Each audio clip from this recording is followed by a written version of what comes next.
ഞാൻ മുന്നേ ചോളം നട്ടിരുന്നില്ലേ, അത് മുളച്ചിട്ടുണ്ട്. അപ്പം അതിന് കുറച്ച് വളം ചെയ്യാന്ന് വെച്ചിട്ടാണ്. അപ്പം അതൊന്നും ഞാൻ കാണിക്കാം. എന്നാൽ അത് കാണിക്കാട്ടാ. ഇത് ചാണത്തിന്റെ വെള്ളം, ഉണക്കച്ചാണം നമ്മൾ വെള്ളത്തിലിട്ട് വയ്ക്കുക. ആവശ്യത്തിനനുസരിച്ച് നമ്മൾ എടുത്തിട്ട് പോയിട്ട് ഇത് ചെയ്യാട്ടാ. അപ്പം നമുക്ക് ആ മണ്ണൊന്നിട്ട് അതിനെ പിടിപ്പിക്കാം. നമ്മളിപ്പോൾ ചോളം നട്ടിരുന്നല്ലേ, 12 കുരുവാണ് നമ്മൾ നട്ടത്. അപ്പോൾ ഇതിൽ 2, 4, 5, 5, 6, 8 കുരുവാണ് ഇത് മുളച്ചിട്ടുള്ളത്. അതിൽ 2 എണ്ണത്തിൽ ശോഷിച്ചു പോയി. അപ്പം അതിനൊന്ന് മണ്ണിട്ട് കൊടുക്കാണ്ട, ഇങ്ങോട്ട് ചെരിഞ്ഞു തുടങ്ങി. അപ്പം അതിനൊന്ന് മണ്ണിട്ട് കൊടുക്കാന്ന് വെച്ചിട്ടാ. ശരി, ഇന്ന് മണ്ണ് നമുക്ക് മിക്സ് ചെയ്യാം കേട്ടോ. ആ വെള്ളം ഇട്ട് കാണിച്ചിട്ട് ഒന്ന് മിക്സ് ചെയ്ത് ചെയ്യാം. എന്നിട്ട് നമുക്ക് ആ മയില് മണ്ണെടുത്തിടാം. ഇതാണ് ഇതിൻ്റെ കൃഷിയുടെ ചാണം വെള്ളമാണ് കേട്ടോ. മണ്ണിട്ട് കുഴച്ച് കഴിഞ്ഞാൽ മിക്സ് ആയിട്ട് ഇടാം കേട്ടോ. മിക്സ് ചെയ്യാം.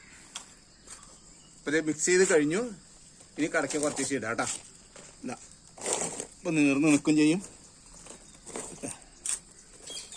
കുറച്ച് ഇട്ട് കൊടുക്കാം. ഇതാ അപ്പോൾ ചെടികൾക്ക് കംപ്ലീറ്റ് നമ്മൾ മണ്ണിട്ടുണ്ട് കേട്ടോ. മുളച്ച് വന്ന ചെടികൾക്കൊക്കെ ഇപ്പോൾ മണ്ണിട്ടു. ഇനി നമുക്ക് കഴിഞ്ഞു. ഇനി അടുത്ത പ്രാവശ്യം. അപ്പം നമുക്ക് ഇന്ന് വളർന്നതൊക്കെ കഴിഞ്ഞില്ലേ. അപ്പോൾ ഇന്ന് നിങ്ങൾക്ക് ഈ കൊച്ചു വീഡിയോ ഇഷ്ടപ്പെട്ടെങ്കിൽ എന്നെ സപ്പോർട്ട് ചെയ്യാം. ഓക്കെ.